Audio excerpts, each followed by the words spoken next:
సబ్స్టేషన్లు మునిగిపోయినా, చెట్లు పడి వైర్లు తెగినా, స్తంభాలు ఇరిగిపోయినా అర్ధరాత్రి సమాచారం కూడా అందుకొని విద్యుత్ శక్తికి సంబంధించిన అధికారులు ఆ నీళ్ళల్లో కూడా ప్రయాణం చేస్తూ జీవితాల్ని పణంగా పెట్టి పనిచేస్తూ ఈరోజు రాష్ట్ర సిబ్బంది పనిచేసుకుంటూ ముందుకు పోతూ చీకట్లో ఉండకూడదని ప్రజలు నివారణ చర్యలు చేసుకుంటూ వచ్చారు.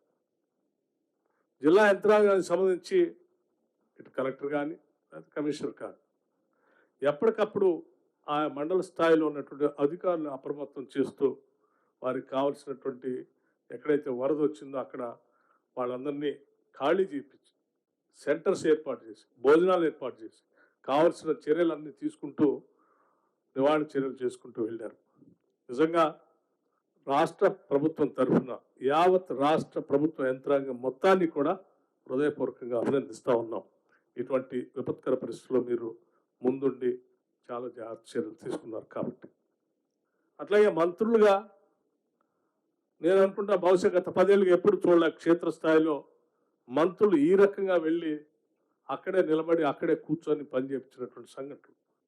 ముఖ్యమంత్రి కానీ మంత్రులుగా భారీ నీటిపారుదలకు సంబంధించినటువంటి మంత్రి గారు హుటాహుటిన రాష్ట్రంలో ఉన్నటువంటి ప్రాజెక్టులన్నింటినీ రివ్యూ చేసుకో, గేట్లు ఎత్తాల్సిందే, గేట్లు ఎత్తుతూ కాలువలు బంద్ చేయాల్సిందే, కాలువలు బంద్ చేస్తూ ఎప్పటికప్పుడు ఆదేశాలు ఇస్తూ దాన్ని కట్టడి చేసుకుంటూ వచ్చారు.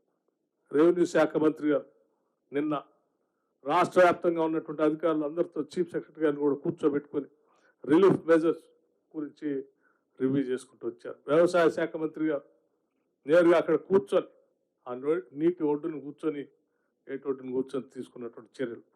అట్లాగే పార్లమెంట్ సభ్యులు జిల్లా అంతా తిరుగుతూ, అంటే ఈ రకంగా నేను ఎందుకు చెప్తా ఉన్నానంటే ఈ రకంగా ప్రజాప్రతినిధులు కానీ మంత్రులు కానీ అధికార యంత్రాంగం కానీ పెద్ద ఎత్తున కృషి చేయబట్టే ఈరోజు ఇంత పెద్ద విపత్కరమైనటువంటి పరిస్థితి వస్తే కూడా తట్టుకొని ఈరోజు రాష్ట్ర ప్రజలు మనం కాపాడుకోగలిగే వాళ్ళ ప్రాణం. వీటన్నిటినీ చేస్తూనే మళ్ళీ తిరిగి నిర్ణయం తీసుకొని క్షేత్రస్థాయిలో ప్రత్యక్షంగా చూడాలని హైదరాబాద్ నుంచి వాతావరణం అనుకూలించకపోయినప్పటికీ హెలికాప్టర్లు నిజంగా ఆ బ్రిడ్జి పై ఉన్నటువంటి 9 మందిని రక్షించడం కోసం ముఖ్యమంత్రి గారు కానీ లేకపోతే మంత్రులు కానీ అందరూ అన్ని రకాలుగా అన్ని నేవల్ బేస్లు అందరితో మాట్లాడి హెలికాప్టర్ ఫ్లై చేయించాలంటే ఆ ఫ్లై చేయాల్సిన బేస్ దగ్గర వాతావరణం అనుకూలించట్లేదు, ఖమ్మం దగ్గర ఇక్కడ వాతావరణం అనుకూలించట్లేదు. డిఫెన్స్ అధికారులు కూడా చివరికి నిస్సహాయంగా అశక్తిని వ్యక్తపరుస్తూ వాళ్ళు చివరి వరకు ప్రయత్నం చేశారు, సాధ్యం కాలేదు. అయినప్పటికీ కూడా రాష్ట్ర ప్రభుత్వం ఏదో రకంగా ప్రత్యామ్నాయ మార్గాలు ఎత్తుకొని వాళ్ళని రక్షించే కార్యక్రమాలు చేసింది. ఇలా చేస్తూ కూడా జరిగిన నష్టాన్ని ప్రత్యక్షంగా అంచనా వేయాలని నేరుగా ప్రజలను కలిసి వాళ్ళ బాధల్లో ఇబ్బందులు ఉన్నప్పుడు వాళ్ళకి ధైర్యాన్ని ఇవ్వాలన్నటువంటి ఆలోచనతో హైదరాబాద్ నుంచి ఈరోజు ముఖ్యమంత్రి గారు బయలుదేరి వచ్చినందుకు ఖమ్మం జిల్లా ప్రజలందరి తరఫున వారికి నేను ప్రత్యేకంగా అభినందనలు ధన్యవాదాలు తెలియజేయటమే కాకుండా రాష్ట్ర వ్యాప్తంగా కూడా వారి ఇక్కడ నుంచి మిగతా ప్రాంతాలకు కూడా రేపు పర్యటనకు వెళ్తా ఉన్నారు. ప్రజల కోసం తప్పించేటువంటి ప్రభుత్వంగా ఈరోజు